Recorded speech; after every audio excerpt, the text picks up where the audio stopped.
How are you viewing this moment of our unrest? We can't disconnect this moment from voting. Voting Right. is the medicine we take to cure the disease of systemic racism, of systemic injustice, of police brutality. Because we're going to be electing local officials, mayors who are going to be hiring these police chiefs. We're going to be electing the state legislators who can finally start to mitigate some of these things like the citizen arrest laws that allowed Ahmaud Arbery to be murdered. And we're going to be electing senators and congressmen and women who can make the decision that qualified immunity is wrong. And for the first time, take it back and say that you have to be held accountable and that you cannot murder citizens under the color of saying that you were just doing your job. Those are things that can happen in this moment that we never had a conversation about before.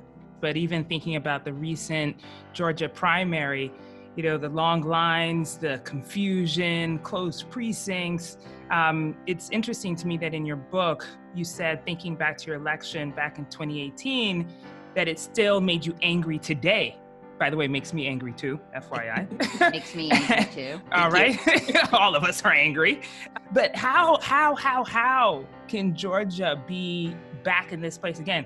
What was so devastating on Tuesday was that it showed the broken machinery of democracy can spread everywhere. It's not just those you target.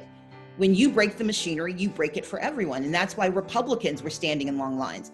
The Speaker of the House, a conservative Republican, he had multiple counties in his district that had to get court orders to extend the lines because of the incompetence and the deliberate indifference of the Secretary of State. You can't fix a problem you don't acknowledge. And one thing I think I did effectively in 2018, and one of the reasons I wanted to write Our Time Is Now, was that we so often we shake our heads at the terribleness of our elections. We shake our heads at the stories of disenfranchisement and voter suppression. But as politicians, we were taught you don't say anything about it, because if you do, you'll depress the turnout and people won't trust the system. My point is, how can you trust a system that doesn't trust you, that doesn't trust that your citizenship is a sufficient reason for you to be able to participate? Which is why my response was not to concede. I acknowledge the legal sufficiency, but I will not concede that the system is right. And what I'm proud of is the fact that in this election cycle, every single major candidate for the Democratic nomination talked about voter suppression, talked about the attacks on our democracy. We didn't simply whisper it in corners, but we called it aloud. And that's allowing people to finally see it's not their fault.